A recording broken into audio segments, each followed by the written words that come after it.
촬영을 해봅시다. 소리가 잘 들어가고 있군요. 좀 촬영을 시작해 보도록 하겠습니다. 네, 안녕하세요. 오늘은 여러분들 독립원이랑 용언에 대해서 공부를 좀 해보도록 하겠습니다. 참고로 독립원은 사실 그렇게 문제 잘 나오지 않습니다. 그 이유가 뭐냐면 되게 단순하고요. 혹은 세부적인 내용으로 들어갔을 경우에는 너무 불필요한 내용들이 많기 때문에 여러분들이 깊이 있게 공부할 필요는 없어요. 그런데 용어는 좀 내용이 달라요.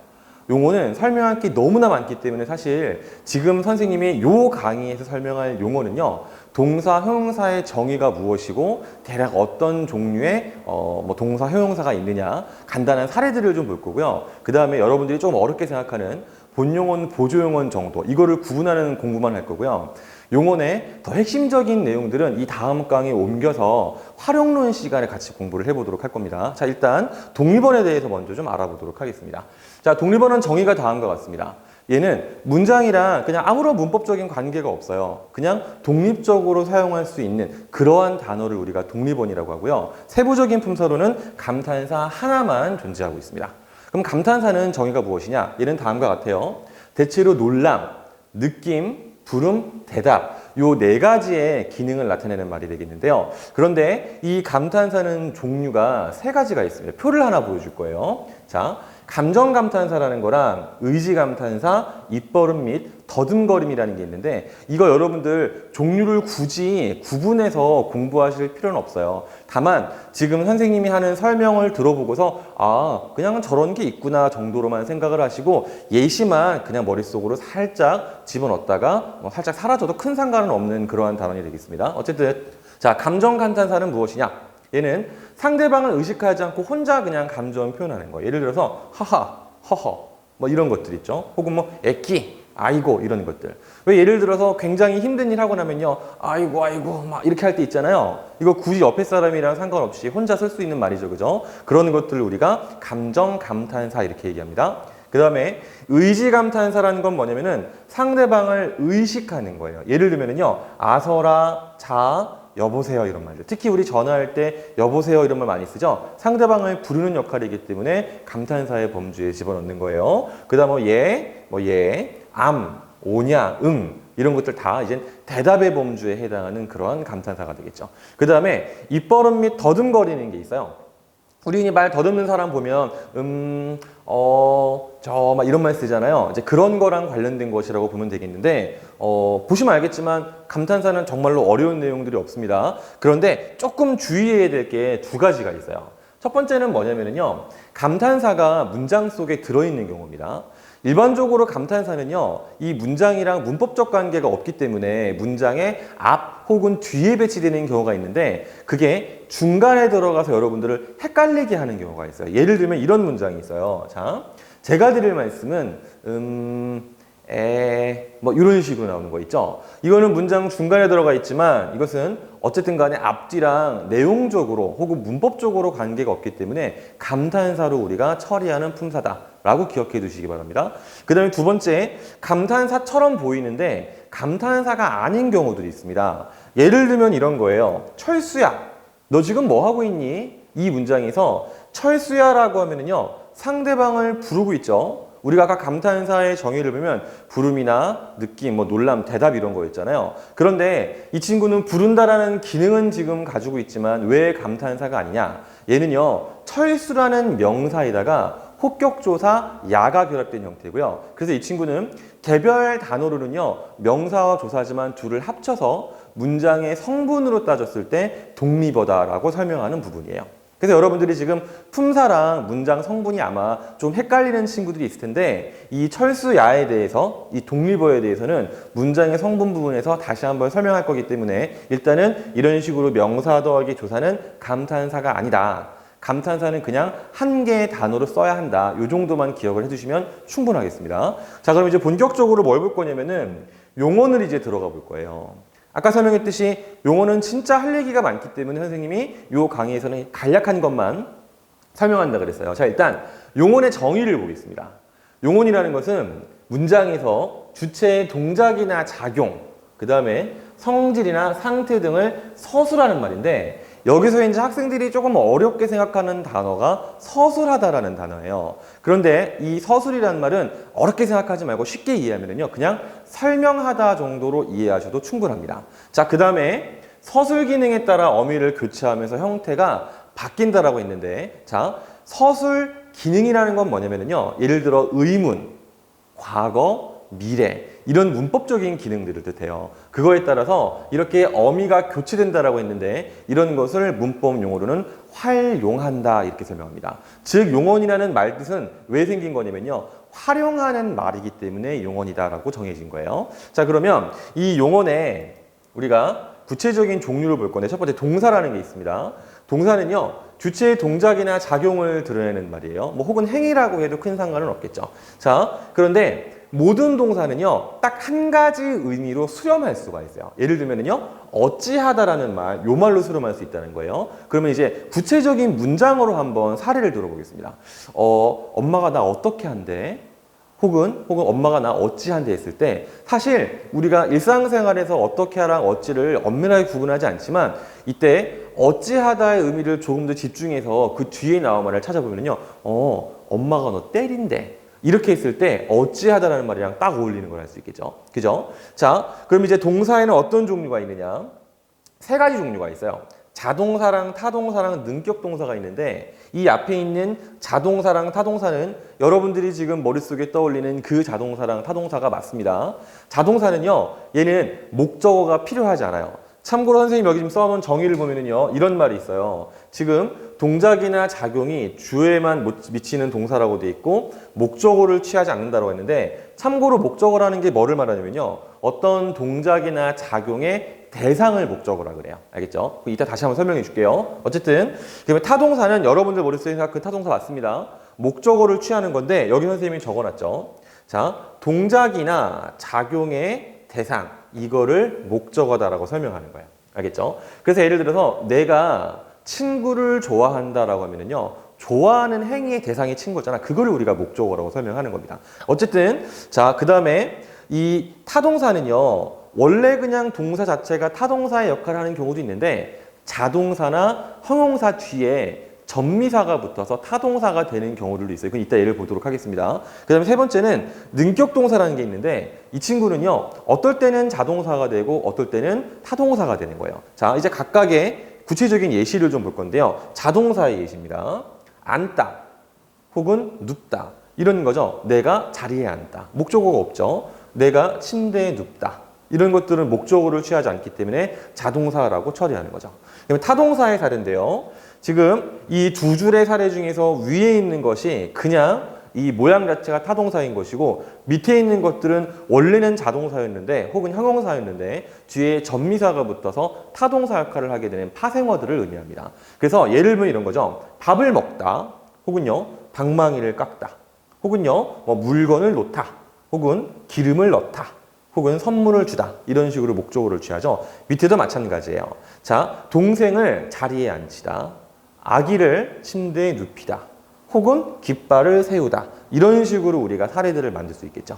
그 다음에 능격동사는요, 예시가 이렇습니다. 멈추다라는 게 있는데, 차가 멈추다 혹은 차를 멈추다 둘 다 쓸 수 있는 말이죠. 그 다음에 움직이다, 차가 움직이다, 차를 움직이다 둘 다 쓸 수 있죠. 그 다음에 울리다, 아기를 울리다라고 할 수 있지만 벨이 울리다, 이런 식으로 쓸 수 있겠죠. 벨이 울리다, 배를 울리다, 이렇게 쓸 수가 있겠죠.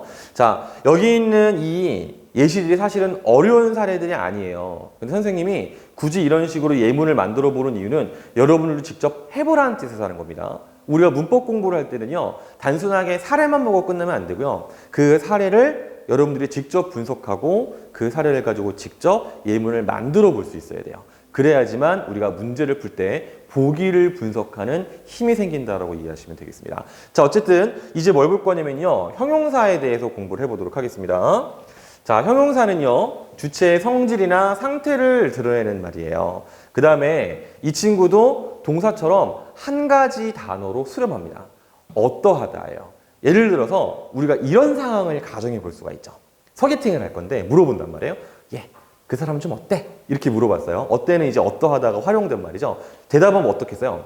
그 사람은 잘생겼어. 혹은 뭐 키가 작아 혹은 키가 커 이런 식으로 나오는 말들은 전부 다 형용사에 해당된다는 그런 뜻입니다. 자, 그러면은 형용사의 종류는 몇 가지가 있느냐? 두 가지가 있습니다. 성상형용사라는 것과 지시형용사가 있는데 사실 이 두 가지는 여러분들이 명칭을 기억하실 필요는 없어요. 그런데 조금 설명을 해보면 이 성상형용사는 우리 예전에 배웠던 관형사 있죠? 성상관형사와 유사한 의미다라고 보시면 됩니다. 무슨 말이냐면 성질이나 상태를 설명해 준다는 거예요. 예를 들면 이런 거죠. 자, 맛이 쓰다 달다. 맛의 상태를 설명해 주고 있죠. 그 다음에 즐겁다, 뭐 검다, 착하다. 이것도 어떤 기분 상태나 색깔의 상태, 성질 이런 것들을 설명해 주는 말이라고 생각할 수 있겠습니다. 그 다음에 지시형용사는요. 말 그대로 무언가를 지시해 주는 거예요. 예를 들면 이런 겁니다. 이러하다, 그러하다, 저러하다. 이거를 보자마자 떠오르는 게 아마 있을 겁니다. 예전에 지시대명사라는 것도 있었고 지시관형사라는 것도 공부했을 텐데 거기 나왔던 이, 그, 저 있죠? 그게 용언의 형식으로 연결되었다라고 생각을 하시면 되겠고요. 이 뒤에 뭐 어떠하다, 아무러하다 이런 것들도 사례로 그냥 한 번 정도 읽고 넘어가시면 충분하겠습니다. 자, 그럼 이제 뭘 볼 거냐면요. 이제 동사랑 형용사를 구분하는 거를 좀 생각을 해볼 거예요. 왜냐면 동사, 형용사가 일반적으로는 우리 머릿속에 헷갈리거나 하지가 않습니다. 근데 중요한 게 뭐냐면 꼭 문제를 풀 때 헷갈려요. 그죠? 특히 문제를 풀다 보면은요, 동사랑 형용사를 구분해서 푸는 문제들을 보면 평상시엔 헷갈리지 않는데 이상하게 그때 막 헷갈려요. 그래서 확실하게 두 가지를 구분하는 연습을 좀 해보고 넘어가도록 할 거예요. 자, 가장 좋은 방법은 뭐냐면요, 어찌하다, 어떠하다라는 의미로 환원해 보는 거예요. 동사는 어찌하다고 형용사는 어떠하다잖아요. 그런데 이 의미적인 접근은요, 학생들에 따라서 너무 문법적인 이 직관이 좀 없는 경우에 좀 접근하기가 어려운 그런 특징이 있거든요. 그래서 다른 방법도 동원을 좀 해볼 거예요. 자, 뭐냐면요, 동사는요, 현재형 표현이 가능합니다. 예를 들어서 현재형 표현이라는 게 는다를 붙이거나 니은다를 붙이는 거거든요. 그런데 형용사는요, 기본형 자체가 현재형이기 때문에 이런 식으로 따로 예를 붙여서 현재형 표현을 만들 수가 없고요. 그 다음에 동사는 명령형, 청유형이 가능하지만 형용사는 그게 불가능해요. 예를 들어서 가장 기본적인 동사, 형용사의 사례 두 가지를 분석해 볼게요. 자, 먹다랑 예쁘다라는 말이 있어요.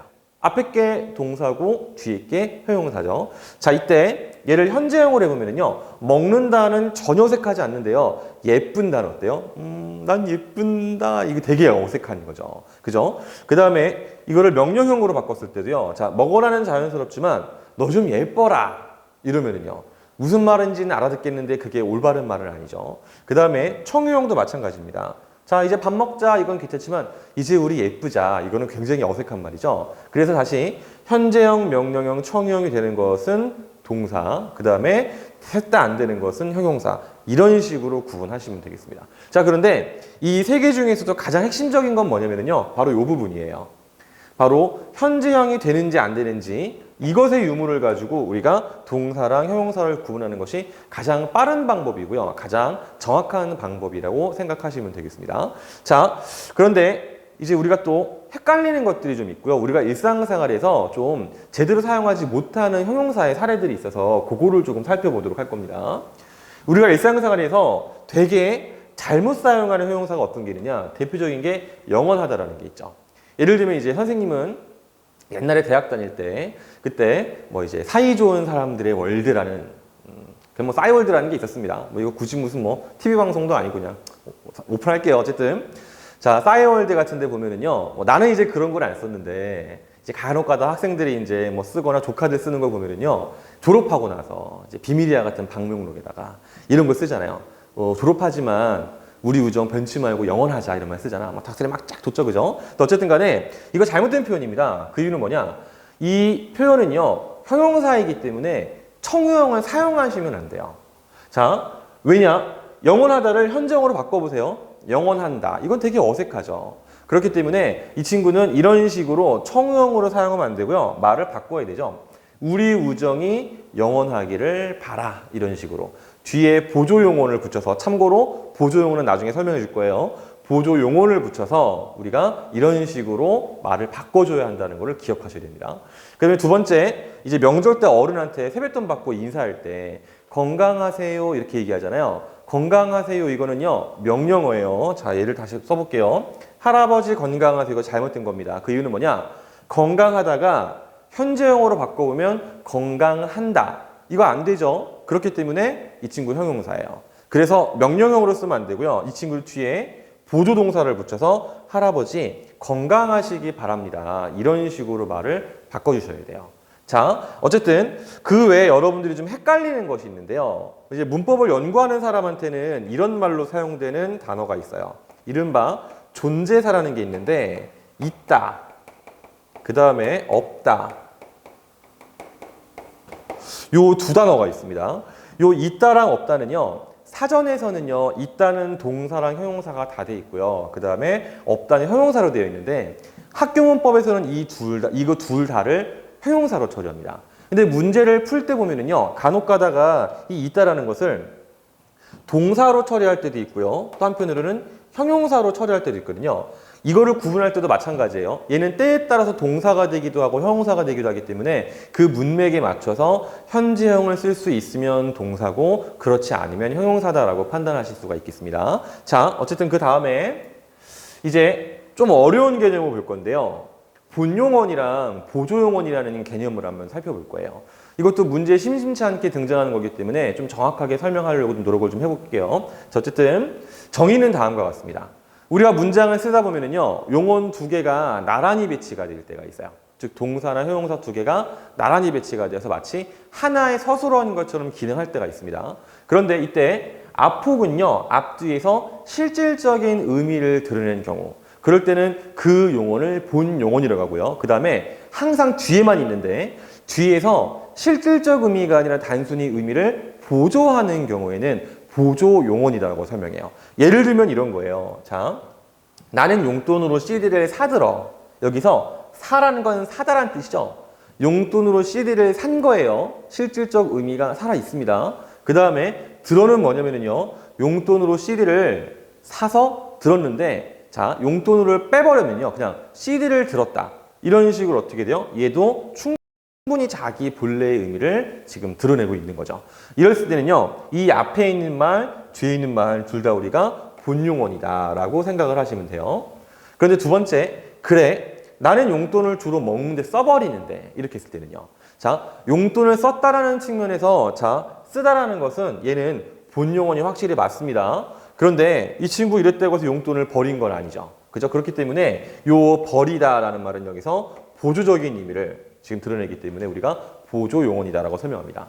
참고로 보조용언도 굉장히 기능이 다양해요. 예를 들어서 뭐 보조동사 혹은 보조형용사라는 게 있는데 그 안에도 뭐 보조동사는 뭐 거의 10개가 넘는 기능이 있고요. 보조형용사도 거의 10개에 가까운 기능들이 있거든요. 그러나 그거를 다 구분하는 것은 이것은 고등학생들이 할 일은 아니기 때문에 그냥 본용언이랑 보조용언 일단 두 가지만 구분해 설명할 거예요. 자, 어쨌든 다른 사례도 한번 살펴보겠습니다. 이번에 새로 나온 피자 먹어봤니? 자, 여기서 먹었니라고 물어보는 것이 의도지 봤니를 물어보는 건 아니죠. 그렇기 때문에 여기서는 먹어가 본용언이고요. 여기서 봤니 이 친구는 보조적인 용법이다. 즉 보조용언이다 라고 이해할 수 있겠습니다. 그 다음에 자, 아니 아직 그런데 먹고 싶어 해서 자, 먹는 거예요. 이거는 의미가 확실하게 있어요. 근데 싶다라는 말 자체는요, 먹는 행위를 소망한다는 의미를 보조할 뿐이지 얘가 따로 이 자체의 본격적인 의미를 가지고 있다라고 보기가 조금 어렵겠죠. 자, 그 다음에 세 번째 예문. 형님, 요새는 명절마다 오고 가는 재미가 좀 덜합니다. 뭐 예를 들어서 회사라든지 뭐 아니면 뭐 이런 뭐 거래하는 뭐 그런 관계에서 명절 때 선물을 많이 주고 받거든요. 자, 이때 선물이 오는 거고요. 선물이 가는 거잖아요. 그러니까 둘 다 의미가 살아있어서 얘는 본용언이고 뒤에도 본용언이에요. 근데 네 번째 예문, 네 번째가 아니죠. 여섯 번째 예문. 그렇기도 하지만 그 덕분에 사회가 더 깨끗하고 밝아질 거야. 자, 깨끗하다라는 것도 실질적 의미가 사용됐고 밝아질 거라는 것도 실질적 의미가 사용되고 있죠. 그렇기 때문에 본용언, 본용언이다라고 구분할 수 있겠습니다. 자, 그런데 이것도 사실을 구분할 때 의미의 실질성, 말이 좀 꼬였네요. 자, 의미의 실질성만 가지고 판단할 수 있으면 참 좋은데 문제는 뭐냐면 그게 안 될 때가 있어요. 그럴 때 사용하는 방법을 좀 알려주도록 하겠습니다. 자, 첫 번째 구분하는 방법은 뭐냐면요. 일단 본용어는 각각의 용언으로 문장을 구성할 수 있어요. 그런데 보조 용언을 가지고 문장 구성이 안 됩니다. 예를 들면 이런 거예요. 나는 용돈으로 CD를 샀어. 혹은요, 나는 CD를 들어. 이게 가능하죠. 그런데 나는 용돈을 주로 먹는데 써는 되지만 나는 용돈을 주로 버려. 이거는요, 말 자체는 틀리지 않은 것 같지만 원래 문장이랑 비교했을 때 의미가 완전히 달라졌죠. 그죠? 혹은 원래 문장과 의미가 상당히 어색해졌죠. 이런 걸 통해서도 확인할 수 있는 거예요. 그 다음에 두 번째, 이번에 새로 나온 피자 먹어봤니? 자, 여기서 이 뒤에 것만 해봅시다. 피자 봤니? 이것도 원래 문장에서의 의도랑 완전히 벗어났죠. 그 다음에 그런데 먹고 싶어 해서 그런데 피자 싶어. 이거는 아예 문장 성립이 안 되죠. 그죠? 자, 그렇기 때문에 이 두 가지도 우리가 보조 용언이다 라고 설명할 수 있겠습니다. 그 다음에 다음 예문. 형님, 요새 명절마다 오는 재미가 좀 덜합니다. 명절마다 선물이 가는 재미가 덜합니다. 둘 다 문장을 만들 수 있어요. 그런데 이 뒤에도 그렇습니다.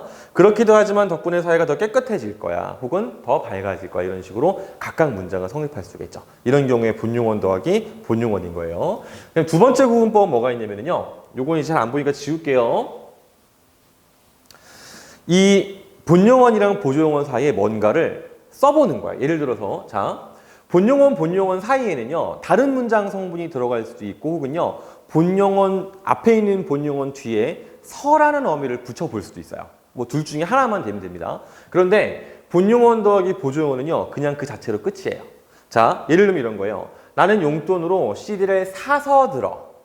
이러면은 우리가 어색하지 않은 걸 알 수 있죠. 이럴 경우에 본용언인데 자, 나는 용돈을 주로 먹는데 써서 버리는데 이거는 의미가 달라져 버리죠.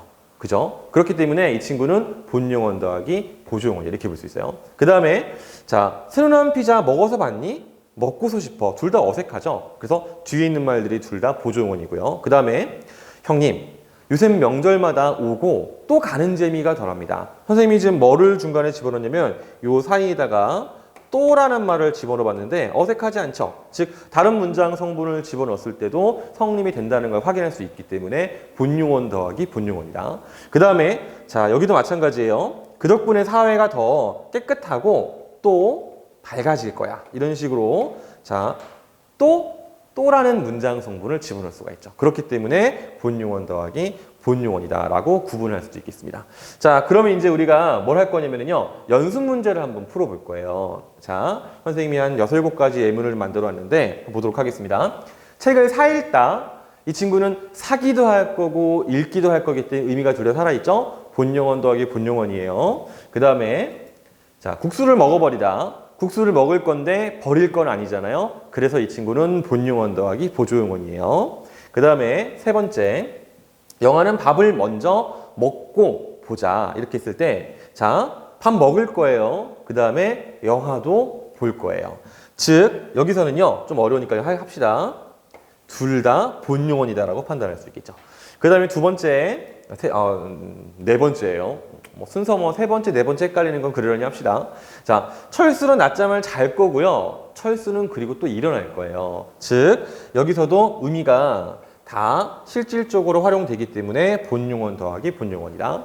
그 다음 자, 친구들과 운동장에서 놀고 왔다. 친구들이랑 놀았어요. 그리고 내가 올 거죠. 그렇기 때문에 이 친구도 둘 다 의미가 살아있어요. 그래서 본용언이에요. 그 다음 자, 힘이 드니 잠시 여기 있다 가자. 잠시 여기 있을 거고요. 그리고 나서 갈 거죠. 즉 여기도 의미가 다 살아있기 때문에 본용언 더하기 본용언이에요. 그 다음 마지막 봄에는 제주도로 여행을 가고 싶다. 자, 여기서 여행을 가는 건 맞는데 여행을 쉽다라는 표현은 성립이 안 되죠. 그렇기 때문에 앞에 가고는 본용언이지만 뒤에 있는 쉽다는 우리가 보조용언이다 라고 분석을 하시면 되겠습니다. 자, 이렇게 해서 이제 우리가 지금 본용언이랑 보조용언 구분하는 거를 쭉 봤는데 요것으로 끝은 아니고요. 좀 약간 깊이 들어가는 내용이 있습니다. 뭐냐면 보조용언도 용언이기 때문에 얘도 동사나 형용사로 품사를 구분할 수가 있어요. 근데 원래 원칙적으로는요. 앞말의 품사, 즉 앞에 있는 본용언의 품사를 뒤에 보조용언이 따라가게 돼 있거든요. 그런데 그게 되지 않을 때가 있어요. 그래서 그럴 때는 다음과 같은 방식을 동원해 보시면 되겠습니다. 우리가 앞에서도 동사랑 형용사를 구분할 때 이 친구가 현재형이 되는지 안 되는지를 구분해 보라고 했잖아요. 얘도 마찬가지예요. 예문을 보면 이런 겁니다. 자, 책을 교탁위에 얹어두다. 이 친구를요, 보세요. 얹어가 본용어이고요. 두다 이 친구는 보조용어입니다. 그런데 얹어둔다라고 했을 때요. 자, 이거 현재형 표현했을 때 어색하지 않죠? 자, 그 다음에 꽃이 피지 않다, 피지 않는다 했을 때, 자, 이 친구 어때요? 이거는 기분형이고 이 친구는 현재형인데 꽃이 피지 않는다. 현재형 어색하지 않죠? 그래서 요 두 친구는 전부 다 보조 동사라고 여러분들이 이해하시면 됩니다. 자, 그런데 다음 예문. 피자를 먹고 싶다 해서 먹고 싶는다는 안 되죠. 그죠? 현재형이 안 되기 때문에 이 친구는요, 보조 형용사예요. 다음 예문 마찬가지입니다. 바람이 시원하지 않다, 않는다. 이거는 말이 안 되죠. 그렇기 때문에 이 친구도 보조 형용사. 자, 또 우리가 주의할 게 뭐냐면 여기서 이 친구도 두 개가 모양이 똑같아요. 근데 하나는 동사고 하나는 형용사잖아요. 이런 식으로 이 부정형을 드러내는 용어들이 상황에 따라서 동사가 되기도 하고 혹은 형용사가 되기도 한다는 것을 우리가 좀 기억을 해 두셨으면 좋겠어요. 자, 이렇게 해서 우리가 실제로 지금 이 본용어랑 보조용어에 대한 설명을 끝냈는데, 자, 앞에 내가 잠깐 설명했던 건데요. 사실 이 보조용어에 대한 문법적인 설명이 되게 많고 복잡해요. 그런데 너무 세부적이거나 지나치게 자잘한, 지나치게 복잡한 내용들이 있어서 선생님이 굳이 설명을 안 하는 것들이 꽤 많이 있습니다. 그래서 문제를 풀다 보면 보기에서 생전 듣도 보도 못한 말들이 막 튀어나올 때가 있을 거예요. 그런데 당황하지 마시고 차분차분 분석을 해보시면 되고요. 그리고 또 보기를 분석하는 힘은요, 그냥 문제를 푼다고 생기는 것이 아니라 앞에서 설명했듯이 우리가 이 문법을 공부를 하다가 개념을 스스로 적용해 보거나 사례를 스스로 분석해 보는 훈련을 해봐야지만 보기를 잘 읽을 수 있는 능력도 생긴다는 것을 기억해 주시기 바랍니다. 그럼 이제 강의 여기까지 하고요. 요 다음 강은 본격적으로 활용론 강의로 들어갈 거예요. 활용론은 또 내용이 많기 때문에 두 개로 쪼개서 앞부분에는요, 어미의 종류와 기능을 공부해보고 그 뒤에 규칙과 불규칙 활용에 대해서 공부해 보도록 하겠습니다. 수고 많았습니다.